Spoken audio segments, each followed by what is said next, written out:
Pentakosta ketiga. 1. Pentakosta ketiga adalah pencurahan Roh Kudus yang dahsyat di zaman now, melebihi yang terjadi di Azusa Street. 2. Pentakosta ketiga akan mengakibatkan penuaian jiwa yang terbesar dan yang terakhir sebelum Tuhan Yesus datang kembali. 3. Pentakosta ketiga akan mengakibatkan generasi Yeremia, yaitu anak-anak muda yang dipenuhi Roh Kudus, cinta mati-matian kepada Tuhan Yesus, tidak kompromi terhadap dosa, dan akan bergerak untuk memenangkan jiwa. 4. Pentakosta ketiga lahir di Indonesia dan bergerak ke bangsa-bangsa. Gerakan ini dari timur ke barat dan akan kembali ke Yerusalem. 5. Pentakosta ketiga akan memberikan kuasa untuk menyelesaikan amanat agung, dan setelah itu Tuhan Yesus datang kembali. Mazmur 91, dalam lindungan Allah, orang yang duduk dalam lindungan yang maha tinggi dan bermalam dalam naungan yang maha kuasa akan berkata kepada Tuhan, tempat perlindunganku dan kubu pertahananku, Allahku yang kupercayai. Sungguh, dialah yang akan melepaskan engkau dari jerat penangkap burung, dari penyakit sampar yang busuk. Dengan kepaknya ia akan melindungi engkau, di bawah sayapnya engkau akan berlindung. Kesetiaannya ialah perisai dan pagar tembok. Engkau tidak usah takut terhadap kedahsyatan malam, terhadap panah yang terbang di waktu siang, terhadap penyakit sampar yang berjalan di dalam gelap, terhadap penyakit menular yang mengamuk di waktu petang. Walau 1000 orang rebah di sisimu dan 10.000 di sebelah kananmu, tetapi itu tidak akan menimpamu. Engkau hanya menontonnya dengan matamu sendiri dan melihat pembalasan terhadap orang-orang fasik. Sebab Tuhan ialah tempat perlindunganmu, yang maha tinggi telah kau buat tempat perteduhanmu. Malapetaka tidak akan menimpa kamu, dan tulah tidak akan mendekat kepada kemahmu. Sebab malaikat-malaikatnya akan diperintahkannya untuk menjaga engkau di segala jalanmu. Mereka akan menatang engkau di atas tangannya, supaya kakimu jangan terantuk kepada batu. Singa dan ular tedung akan kau langkahi.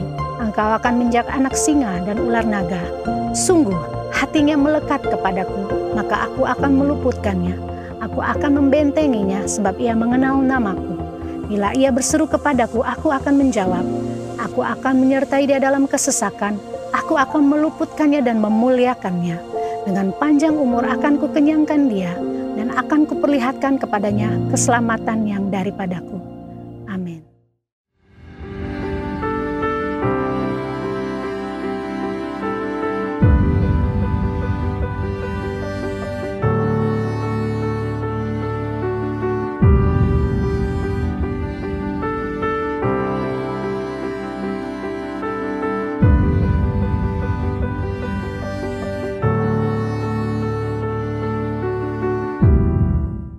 Shalom semuanya, Happy Sunday. Welcome to GBI House of Praise dan GBI Widuri. Mari kita siapkan diri kita untuk memuji menyembah Tuhan bersama dan mendengarkan firman pada semuanya. Tuhan Yesus memberkati. Haleluya. Shalom jemaat Tuhan, GBI House of Praise dan GBI Widuri. Saya hari ini mau mengajak kita mau memuji Tuhan. Mari bangkit berdiri bersama-sama. Kita mau bersyukur, memuji, menyembah Dia. Haleluya. Katakan sama-sama. Segala puji syukur hanya bagimu Tuhan. Amin. Sebab Kau yang layak dipuja. Kami mau bersorak, kami mau bersorak, tinggikan namamu. Haleluya, haleluya.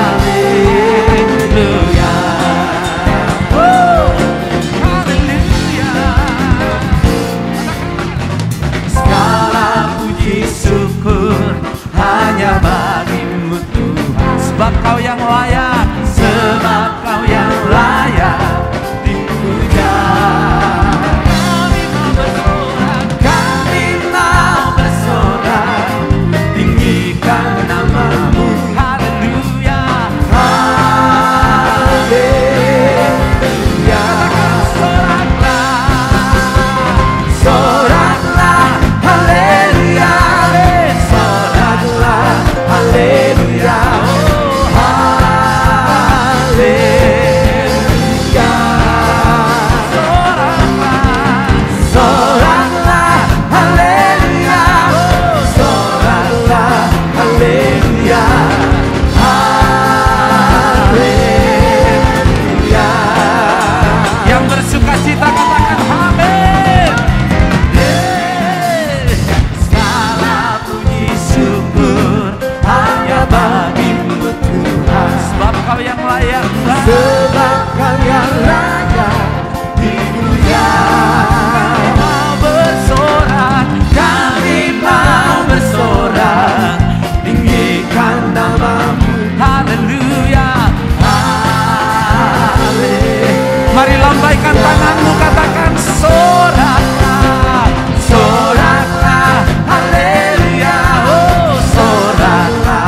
dalam hidupku, penolongku dalam kesesakan. Kau gunung batuku dan pertahananku,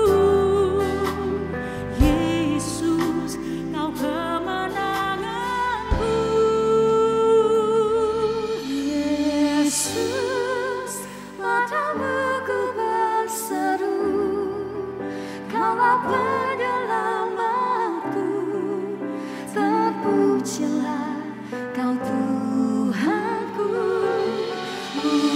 Mulutku memuji nama-Mu sepanjang umur hidupku. Terpujilah Kau Tuhanku di atas segalanya.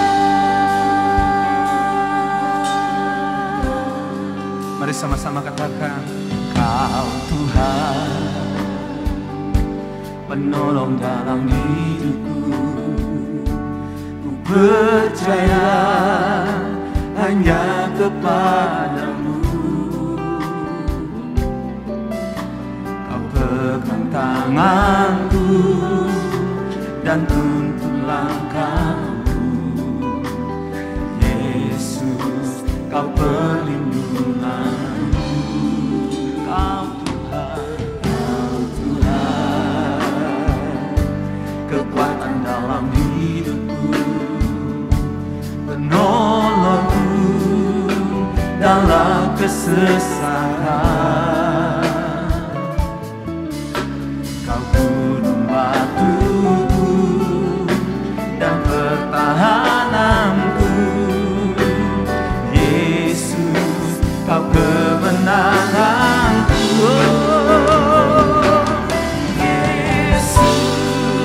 Padamu ku berseru, Kaulah penyelamatku. Terpujilah Kau Tuhanku. Mulutku memuji nama-Mu sepanjang umur hidupku. Terpujilah Kau Tuhanku di atas segalanya. Katakan Yesus, Yesus, padamu ku berseru, Kaulah penyelamatku. Terpujilah Kau Tuhanku. Mulutku memuji nama-Mu sepanjang umur hidupku. Terpujilah Kau Tuhanku di atas segalanya. Mari sekali lagi angkat pujian ini, katakan pada Tuhan, Kau Tuhan, penolong dalam hidupku. Ku percaya hanya kepadamu. Amin. Tanganku dan tuntun langkahku, Yesus, Kau perlindunganku. Kau Tuhan, kekuatan dalam hidupku, penolongku dalam kesesakan. Batuku dan pertahananmu, Yesus, Kau kemenanganku. Angkat tangan, katakan, Yesus, padamu ku berseru, Kaulah penyelamatku. Terpujilah Kau Tuhanku. Ku memuji nama-Mu sepanjang umur hidupku. Terpujilah Kau Tuhanku di atas segala. Oh Yesus,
Tuhan, ku mengangkat tanganku. Selamanya Kau ajaib bagiku. Ku sembah Kau Tuhan, ku mengangkat wajahku. Selamanya Kau hebat bagiku. Kami sembah, ku sembah Kau Tuhan, ku mengangkat tanganku. Selamanya Kau ajaib bagiku. Kami sembah, sembah Kau Tuhan, ku mengangkat wajahku. Selamanya Kau hebat. Oh, kami sembah, sembah Kau Tuhan, ku mengangkat tanganku. Selamanya Kau ajaib bagiku. Kami sembah, sembah Kau Tuhan, ku mengangkat wajahku. Selamanya Kau hebat. Katakan haleluya,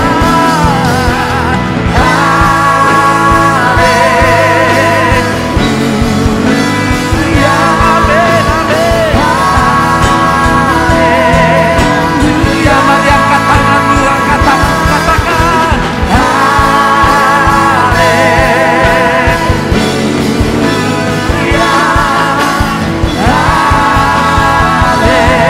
haleluya, haleluya, oh, haleluya, amin, amin, haleluya, oh,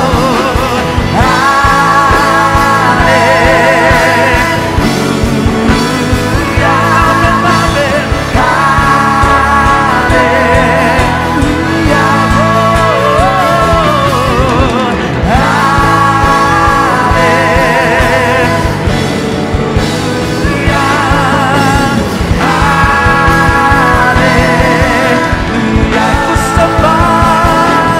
Ku sembah Kau Tuhan, ku mengangkat tanganku. Selamanya Kau ajaib bagiku. Ku sembah Kau Tuhan, ku mengangkat wajahku. Selamanya Kau hebat. Oh, haleluya, sembah Kau Tuhan, ku mengangkat tanganku. Selamanya Kau ajaib bagiku. Kami sembah, sembah Kau Tuhan, ku mengangkat wajahku. Selamanya Kau ajaib bagiku. Selamanya, selamanya Kau hebat bagiku. Selamanya, selamanya Kau hebat bagiku.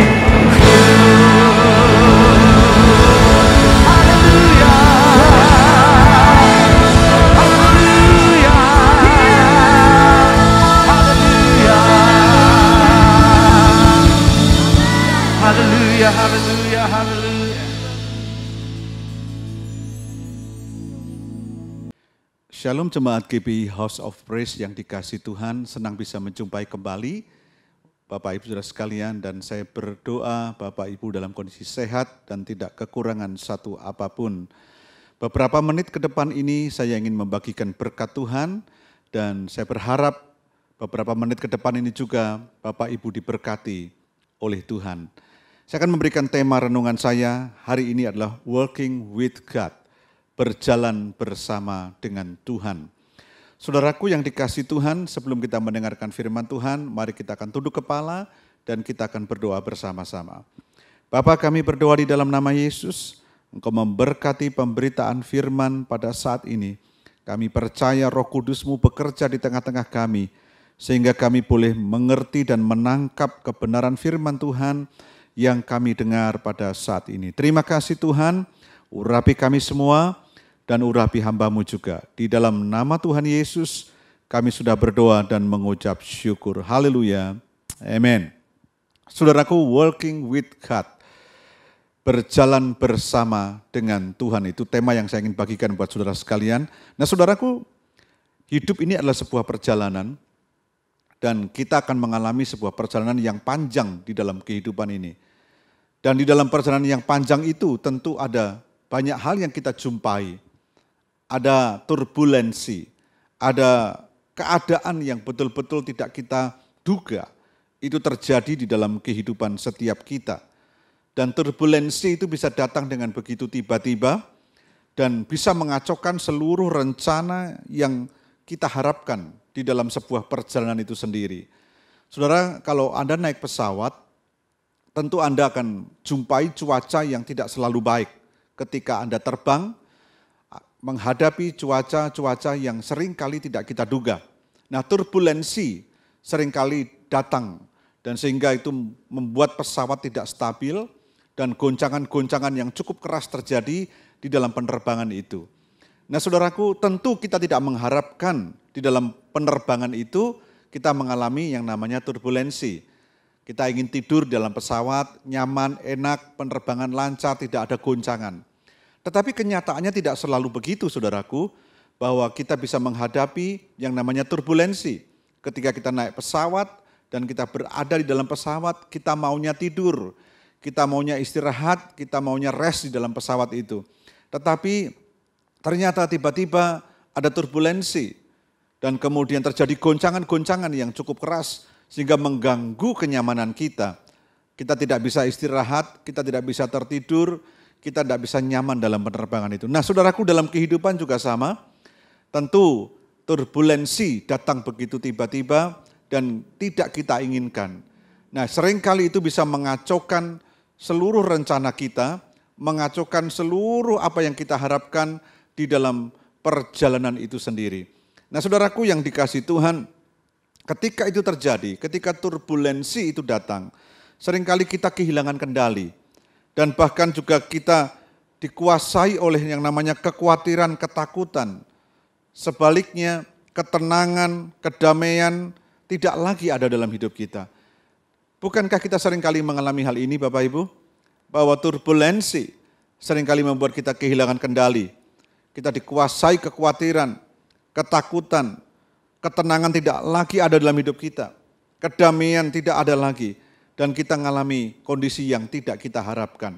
Nah saudaraku yang dikasihi Tuhan, pertanyaannya adalah bagaimana supaya kita tidak kehilangan kendali ketika turbulensi itu datang di dalam kehidupan ini. Nah ini pertanyaan yang menarik. Bagaimana supaya kita tidak kehilangan kendali ketika turbulensi itu datang dalam hidup kita? Jawabannya sederhana sebenarnya saudaraku. Yaitu adalah hubungan kita dengan Tuhan. Jadi sebenarnya kalau kita tidak ingin kehilangan kendali ketika menghadapi turbulensi, maka kita harus memiliki hubungan dengan Tuhan. Hubungan kita dengan Tuhan itu yang menjadi kunci di dalam kehidupan kita supaya kita tidak mengalami ketika kita mengalami turbulensi kehidupan, kita tidak kehilangan kendali. Nah, pertanyaannya adalah masihkah kita berjalan bersama dengan Tuhan? Masihkah kita membangun hubungan dengan Tuhan? Masihkah kita mencintai hubungan kita dengan Tuhan? Nah, saudaraku yang dikasihi oleh Tuhan, ini pertanyaan yang juga menarik buat hidup kita. Apakah berjalan bersama dengan Tuhan? Apakah kita membangun hubungan dengan Tuhan adalah hal yang mustahil atau tidak relevan lagi buat kita hari ini? Seringkali kita berpikir bahwa bisakah kita membangun hubungan dengan Tuhan? Bisakah kita berjalan bersama dengan Tuhan, working with God, di tengah situasi yang ada kita hadapi hari ini? Masihkah itu relevan? Apakah itu mustahil?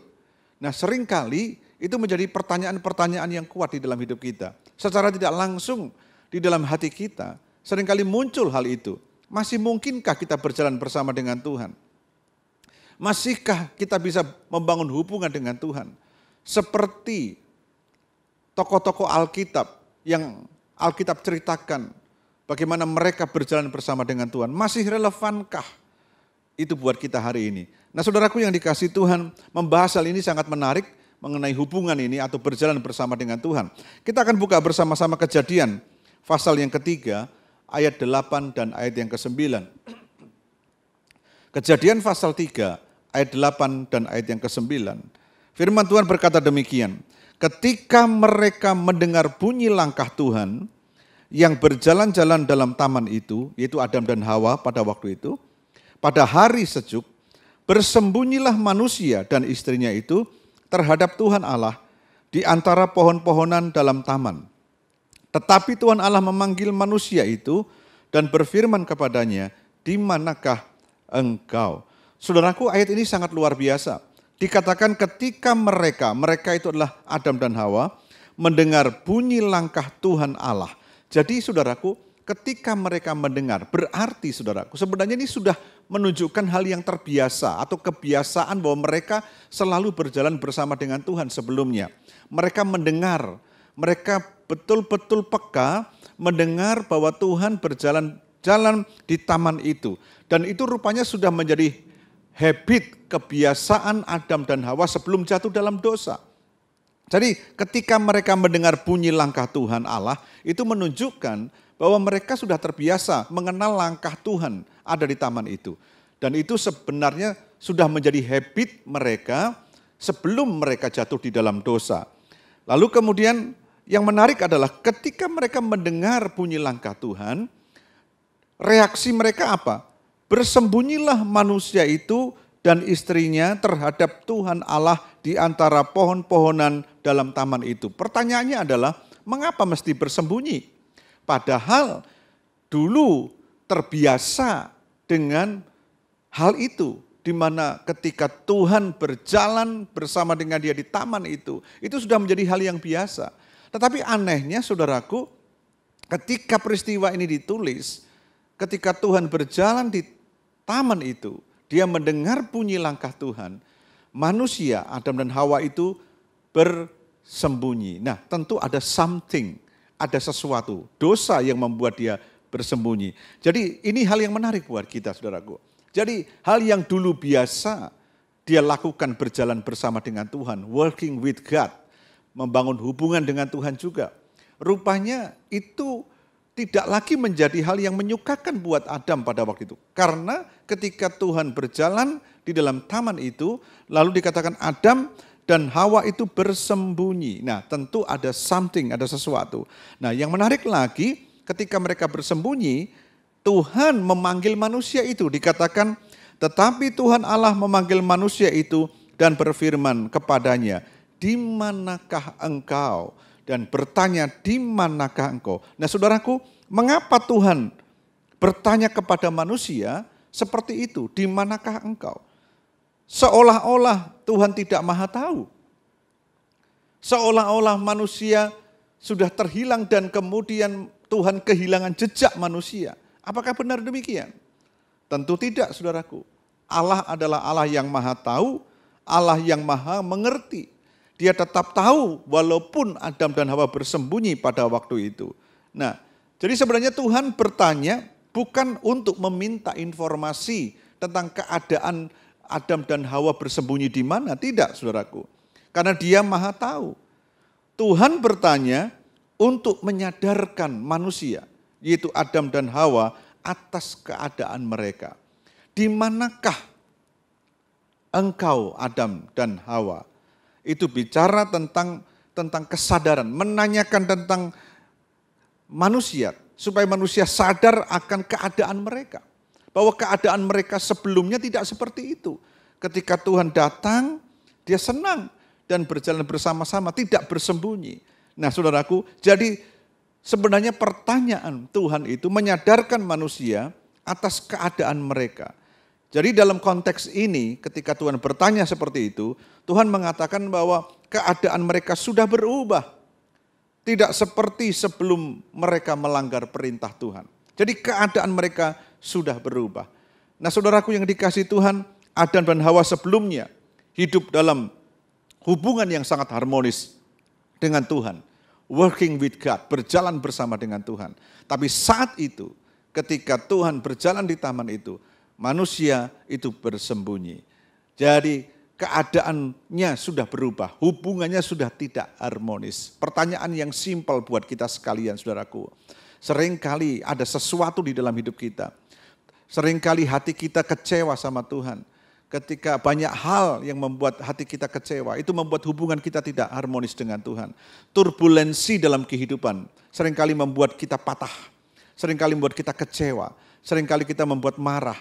Dan banyak hal kita kehilangan kendali, kita kehilangan segala-galanya. Nah, seringkali keadaan-keadaan yang menimpa hidup kita ini saudaraku, itu yang seringkali membuat hubungan kita tidak lagi harmonis. Kita tidak bisa working with God, tidak bisa berjalan bersama dengan Tuhan kembali.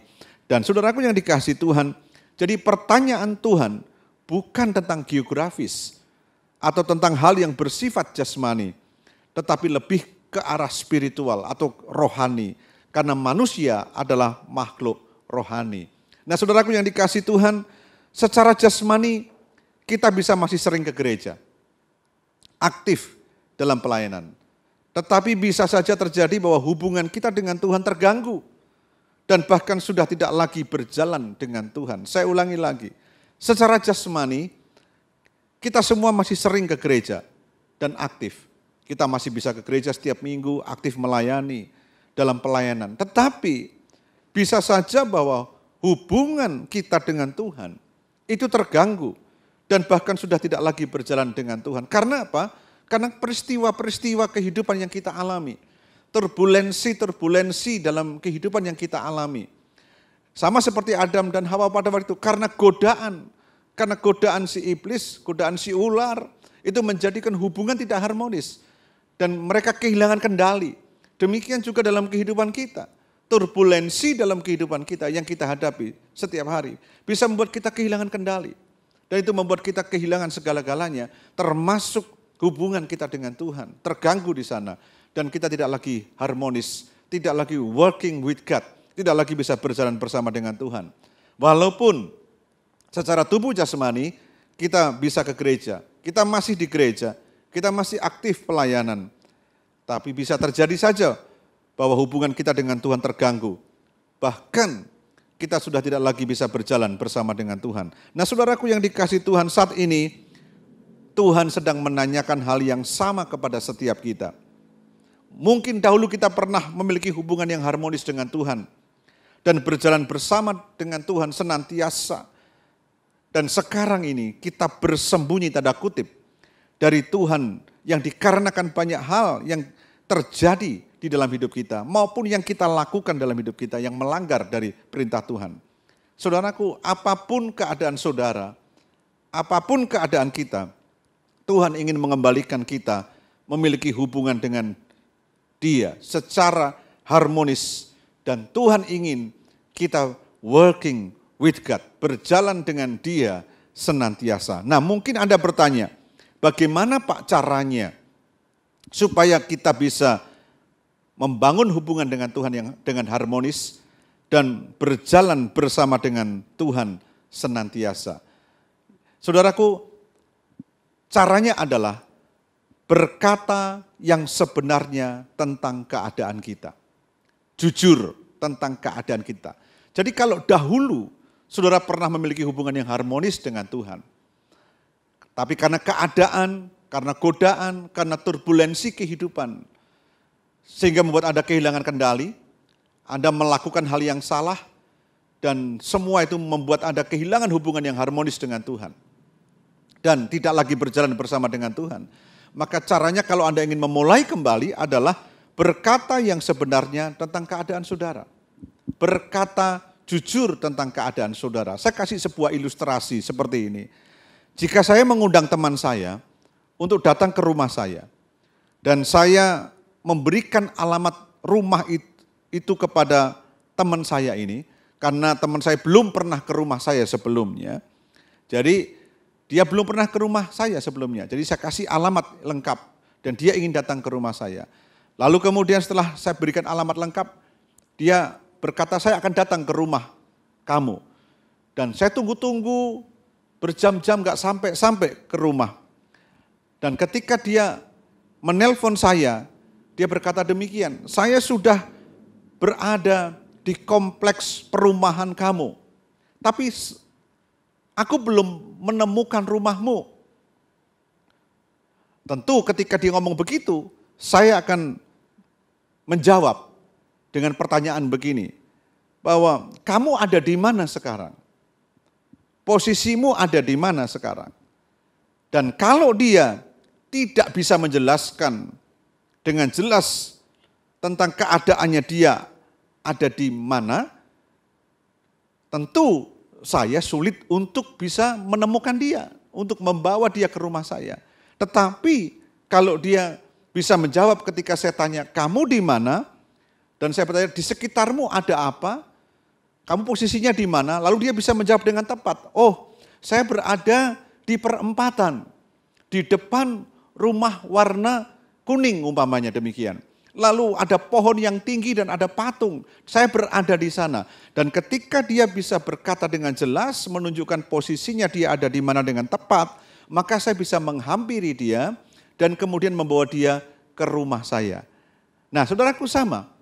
Jadi saudaraku, ketika Anda berkata jujur tentang keadaanmu yang sebenarnya, kondisimu, entah Anda kecewa, entah Anda sudah merasa jenuh, Anda mungkin sudah dalam posisi yang sulit dan Anda betul-betul merasa bahwa Anda sudah jauh dari Tuhan, mungkin Anda sudah melakukan hal-hal yang tidak benar dan sebagainya. Ketika Anda berkata jujur tentang keadaanmu, maka itu akan menolong saudara sehingga Anda bisa ditolong oleh Tuhan dan kemudian dibawa ke tempat di mana Tuhan inginkan Anda berada dan dipulihkan dalam hubungan yang harmonis. Jadi saudaraku, berkata jujur. Jadi berkata yang sebenarnya tentang keadaan kita kepada Tuhan akan memudahkan Tuhan membawa kita kembali menemukan kehidupan rohani yang sejati dan kembali berjalan bersama Tuhan dalam kehidupan ini. Saya ulangi, berkata yang sebenarnya tentang keadaan kita kepada Tuhan akan memudahkan Tuhan membawa kita kembali menemukan kehidupan rohani yang sejati dan kembali berjalan bersama dengan Tuhan di dalam kehidupan ini. Nah, saudaraku yang dikasihi Tuhan, berkatalah jujur tentang keadaanmu hari ini. Tuhan ingin memulihkan kembali. Mungkin turbulensi yang kau alami, persoalan dalam kehidupanmu, dan godaan-godaan yang membuat Anda sekarang ini kehilangan kendali, sehingga hidupmu jauh dari Tuhan, dan kau hidup di dalam hal yang tidak sesuai dengan kehendak Tuhan. Apapun itu, Tuhan ingin Anda kembali memiliki hubungan yang harmonis dan berjalan bersama dengan Tuhan. Dimulai dengan berkata jujur tentang keadaanmu yang sesungguhnya. Maka itu akan menolong saudara untuk bisa bertemu kembali dengan Tuhan dan Tuhan menolong saudara untuk bisa kembali memiliki hubungan yang harmonis dengan Dia dan berjalan bersama dengan Dia. Mungkin juga Anda bertanya bahwa apa manfaat dari berjalan bersama dengan Tuhan? Apa manfaat dari membangun hubungan yang harmonis dengan Tuhan? Saudaraku, manfaatnya adalah kita tidak akan kehilangan tuntunan yang benar. Dalam kehidupan ini, kita butuh yang namanya kompas. Dalam kehidupan ini kita butuh yang namanya tuntunan yang benar. Kalau Anda di tengah laut, Anda tidak pernah tahu utara mana, selatan mana, barat mana, timur mana. Anda nggak akan pernah tahu ketika Anda berada di tengah laut. Nah, ketika Anda bertanya kepada orang, sebarang orang, dia bisa tunjukkan berkata begini, oh timur itu sebelah sana, barat sebelah sana, utara sebelah sana. Dan belum tentu benar. Tuntunan itu, arahan itu belum tentu benar. Tetapi kalau Anda memegang kompas, ketika Anda berada di tengah laut, Anda akan menemukan arah yang benar. Utara mana, selatan mana, barat mana, timur mana, dengan jelas Anda akan menemukan. Nah saudaraku, ketika Anda memiliki hubungan dengan Tuhan yang harmonis, ketika Anda berjalan bersama dengan Tuhan, Anda sedang memegang kompas kehidupan. Sehingga Anda tidak kehilangan tuntunan yang benar. Nah, Alkitab mengisahkan seorang yang betul-betul memegang kompas kehidupan, yang bernama Henoh, seorang pribadi yang bergaul dengan Allah. Kejadian pasal 5 ayat 24 dikatakan demikian. Dan Henoh hidup bergaul dengan Allah. Lalu ia tidak ada lagi sebab ia telah diangkat oleh Allah. Saudara, dikatakan Henoh hidup bergaul dengan Allah. Dalam terjemahan bahasa Inggris dikatakan kata bergaul dengan Allah itu berjalan bersama dengan Allah. Bahkan dalam bahasa aslinya juga dikatakan bahwa Henokh itu berjalan bersama dengan Allah. Dan yang menarik saudaraku yang dikasih Tuhan, bahwa Henokh itu berjalan bersama dengan Tuhan itu 300 tahun lamanya. Dari usia 365 tahun. Jadi 65 tahun yang pertama itu dia berjalan hidup dengan biasa saja. Tapi kemudian 300 tahun setelah itu, perjalanan yang sepanjang itu 300 tahun. Itu dikatakan bahwa Henokh hidup bergaul dengan Tuhan. Henokh itu berjalan bersama dengan Tuhan. Berarti saudara, sebagian besar dalam perjalanan hidupnya, Henokh itu hidup bergaul dengan Tuhan atau berjalan bersama dengan Tuhan. Dengan kata lain, 300 tahun itu Henokh memegang kompas kehidupan. Dia bergaul dan dia berjalan bersama dengan Tuhan. Nah saudaraku, kita ini dirancang oleh Tuhan untuk tidak berjalan sendiri. Kita ini dirancang oleh Tuhan untuk tidak berjalan sendiri. Kita tidak dirancang untuk berjalan sendiri dalam kehidupan ini. Tapi kita dirancang untuk selalu membutuhkan Tuhan. Dan berjalan bersama Tuhan sepanjang hidup kita. Henokh itu memberikan contoh. 300 tahun lamanya dia berjalan bersama dengan Tuhan. Dia bergaul bersama dengan Tuhan. Artinya dia memegang kompas kehidupannya. Dan disitulah tuntunan yang benar itu terjadi di dalam hidupnya. Nah saudaraku yang dikasih oleh Tuhan, berjalan bersama dengan Tuhan itu berarti tidak mendahului Tuhan. Maksudnya apa Pak? Kita ini kan seringkali punya keinginan sendiri, tidak sabar. Kita selalu kalau menunggu waktu Tuhan itu susah saudaraku. Jadi kita mencoba ketika waktunya Tuhan terlalu lama buat kita, menurut kita potong kompas dengan cara kita. Itu artinya kita mendahului Tuhan. Jadi berjalan bersama dengan Tuhan, itu berarti tidak mendahului Tuhan. Tidak memegahkan diri atau tidak sombong. Kenapa demikian?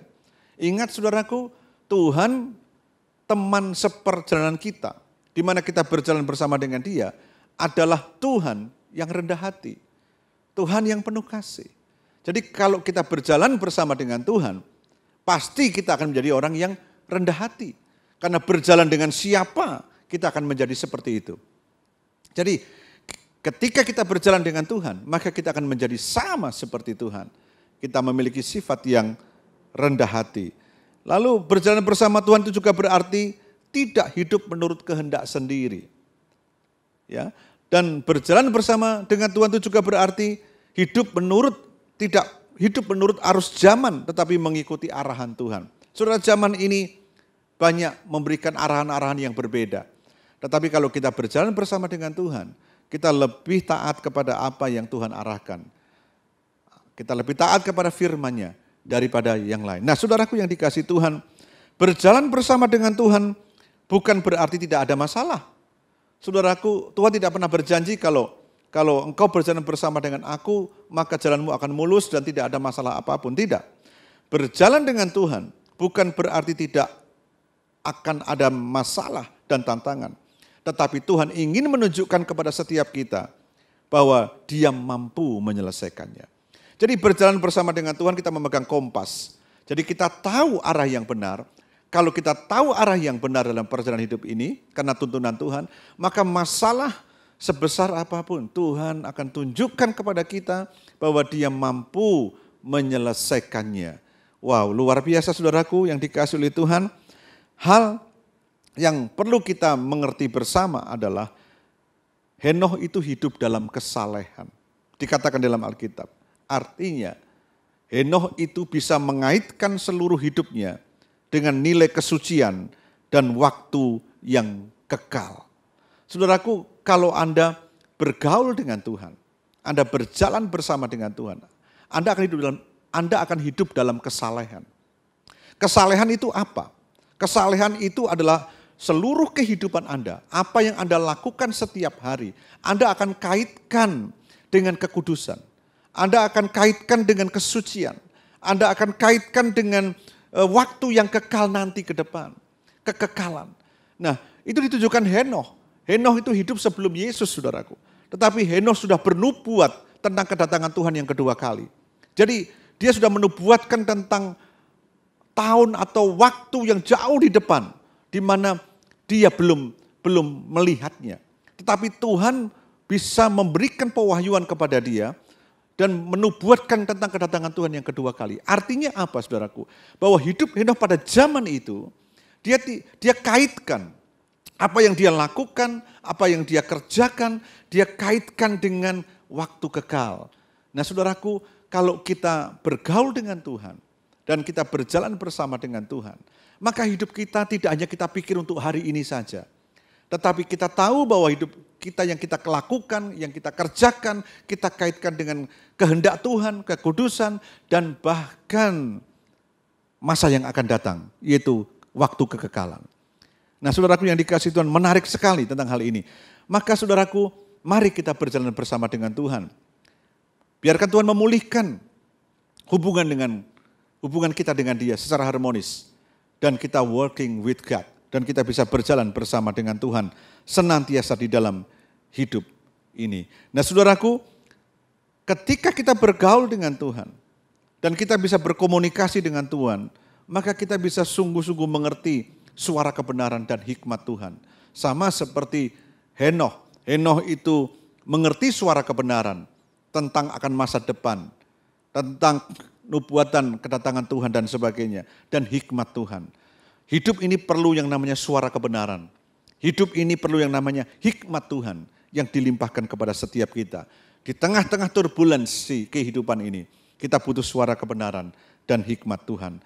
Nah, saudaraku, kedalaman dan keharmonisan hubungan kita dengan Tuhan sangat menentukan ketaatan dan ketepatan respon kita terhadap tuntunannya di dalam kehidupan ini. Saudaraku, seringkali banyak orang berkata, betapa sulitnya untuk hidup taat. Betapa sulitnya untuk memiliki respon yang benar di tengah-tengah turbulensi kehidupan ini. Nah, saudaraku, memang betul. Tidak mungkin seseorang bisa taat di tengah-tengah turbulensi kehidupan. Tidak mungkin seseorang bisa memiliki respon yang tepat di tengah-tengah turbulensi kehidupan bila orang itu tidak memiliki kedalaman dan keharmonisan hubungan dengan Tuhan atau working with God, berjalan bersama dengan Tuhan.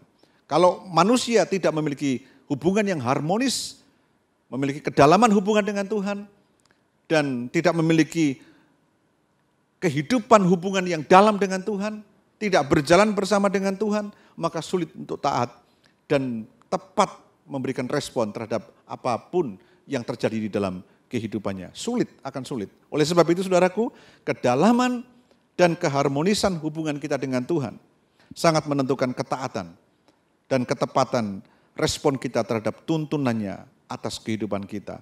Tahukah saudara bahwa Tuhan tidak pernah tersinggung pada saat kita mengakui keadaan kita hari ini.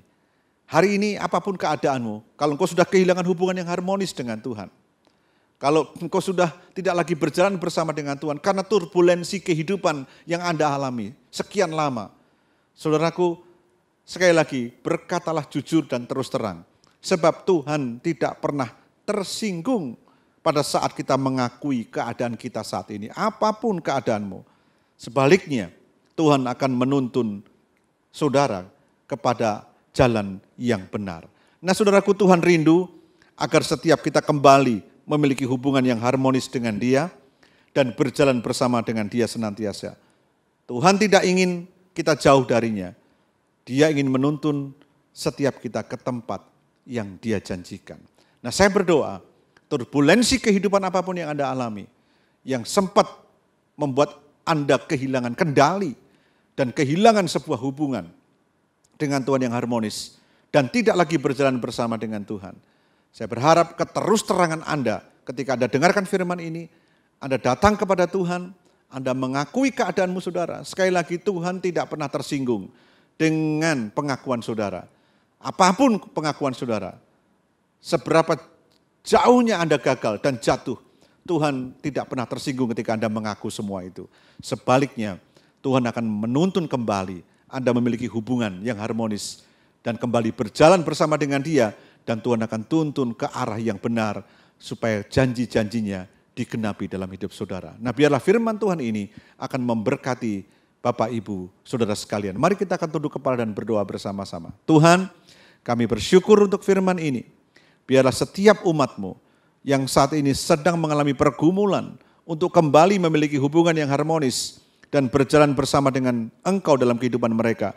Biarlah mereka berani mengaku terus terang, mengaku keadaan mereka. Sebab itu penting buat mereka, supaya Tuhan mampu menolong mereka kembali. Sebab dengan keterus-terangan, dengan keterbukaan dari hati setiap kita, maka Tuhan akan menolong. Tuhan tidak akan tersinggung dengan pengakuan. Apapun kegagalan, apapun kesalahan, Tuhan tidak pernah tersinggung. Justru Tuhan akan menolong, memulihkan kembali hubungan dengannya secara harmonis dan berjalan bersama dengan Dia. Dan Tuhan akan menuntun kembali untuk berada setiap kita ke jalan yang benar. Dan janji-janji Tuhan digenapi dalam hidup setiap mereka. Terima kasih Tuhan, berkati setiap umat-Mu, biarkan melewat kebenaran firman Tuhan ini, mereka dikuatkan dan diteguhkan. Terima kasih, di dalam nama Yesus kami sudah berdoa dan mengucap syukur. Haleluya. Amen. Shalom saudara, pada tahun 2013, Gembala kita, Pendeta Dr. Insinyur Nikonyo Traharjo, telah mendeklarasikan bahwa Pentakosta ketiga sudah dimulai. Secara konsisten sampai hari ini, beliau mengatakan bahwa Pentakosta ketiga sedang terjadi. Namun, di sisi lain, beliau juga mengatakan bahwa kita sedang menantikan pencurahan Roh Kudus besar-besaran dari Pentakosta ketiga yang dahsyat.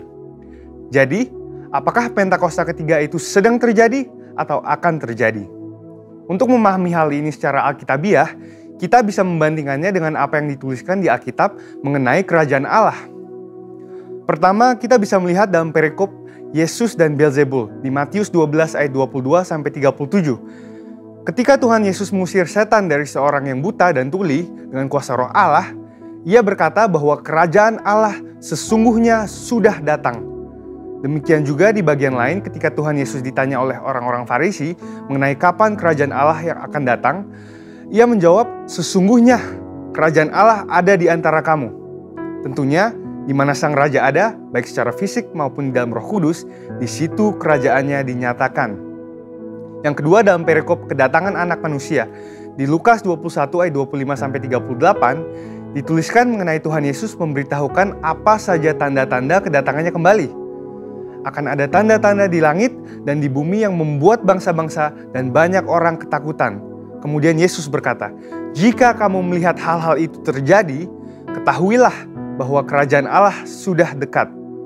Dan apabila kerajaan Allah sudah dekat, pada saat menjelang kedatangannya kembali, tentunya pada waktu Yesus mengucapkan perkataan itu 2000 tahun yang lalu, kerajaan Allah baru akan datang. Kerajaan Allah yang akan datang ini berbicara tentang kerajaan Allah yang dinyatakan dalam seluruh kepenuhannya. Dan di saat inilah Yesus betul-betul hadir sebagai Raja segala Raja dan Tuan di atas segala Tuan. Dari dua pengertian itu, kita dapat berkata bahwa kerajaan Allah sudah datang karena Tuhan Yesus telah datang yang pertama kalinya. Namun, kita juga dapat berkata bahwa kerajaan Allah yang dinyatakan dalam seluruh kepenuhannya baru akan hadir saat Tuhan Yesus datang kembali. Dan dari sini, kita memahami bahwa kerajaan Allah bukanlah kejadian satu kali saja, melainkan suatu proses yang berlangsung dalam rentang waktu dan dalam intensitas yang semakin kuat. Pemahaman ini sangat penting bagi kita untuk memahami Pentakosta ketiga. Jadi, kembali ke pokok pembahasan kita, apakah Pentakosta ketiga sudah datang atau akan datang? Kegerakan Pentakosta ketiga dideklarasikan kembali di Indonesia pada tahun 2018 di hadapan banyak bangsa yang hadir dan berkumpul dalam unity dan kesatuan hati. Haus untuk melihat kegerakan Tuhan yang dahsyat. Peneguhan dan konfirmasi demi konfirmasi juga telah diberikan oleh banyak hamba Tuhan maupun institusi internasional. Kita juga dapat berkata bahwa Pentakosta ketiga sedang terjadi karena Roh Kudus sedang mengurapi kita saat ini dan memberikan kita kuasa untuk mulai bergerak menyelesaikan amanat agung. Dan Pentakosta ketiga juga dapat dikatakan akan terjadi karena kita sedang menantikan kepenuhan dari pencurahan Roh Kudus yang dahsyat di zaman ini, yang melebihi pencurahan Roh Kudus di era sebelumnya.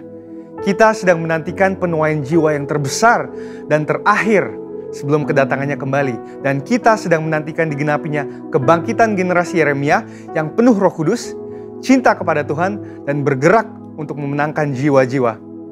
Pemahaman bahwa Pentakosta ketiga sudah dimulai dan masih akan terjadi akan menuntun kita semua untuk meresponi Pentakosta ketiga dengan benar dan menghidupinya dengan berintegritas. Dengan itu, ada 3 respon yang lahir dari pemahaman ini. Pertama, karena Pentakosta ketiga sudah dimulai, maka kita harus menjalani hidup kita dengan kesadaran akan identitas kita sebagai seorang utusan Pentakosta ketiga seperti yang dikatakan di Kisah Para Rasul 1 ayat 8. Kedua, karena Pentakosta ketiga sedang terjadi, kita tidak menunggu secara pasif dan menjalani kehidupan seadanya, melainkan kita harus meminta dan mengalami kepenuhan Roh Kudus dan kuasa pemberdayaannya supaya kemuliaannya dinyatakan atas seluruh bumi.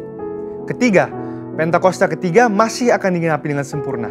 Oleh karena itu, kita harus tetap berdoa, tetap fokus, dan mengerang kepada Tuhan supaya terjadi kegenapan yang sepenuhnya dari semua janji-janjinya. Dan biarlah seperti Yesaya 40 ayat 31, kita menjadi orang-orang yang menanti-nantikan Tuhan, yang mendapat kekuatan baru seumpama Raja Wali yang naik terbang dengan kekuatan sayapnya. Kita akan berlari dan tidak akan menjadi lesu. Kita akan berjalan dan tidak menjadi lelah.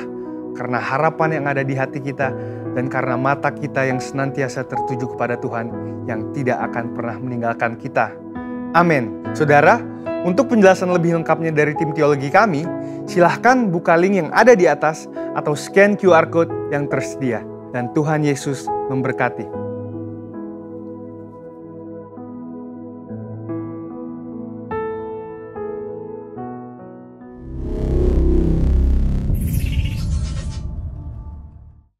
Mari kita angkat kedua tangan kita. Terimalah berkat yang berlimpah-limpah dari Allah Bapa di surga, di dalam anaknya Tuhan Yesus Kristus. Kasih sayang, penghiburan, kedamaian dari Roh Kudus menyertai Bapak Ibu Saudara sekalian hari ini sampai selama-lamanya. Kita yang percaya dan sudah terima berkat Tuhan sama-sama katakan amin.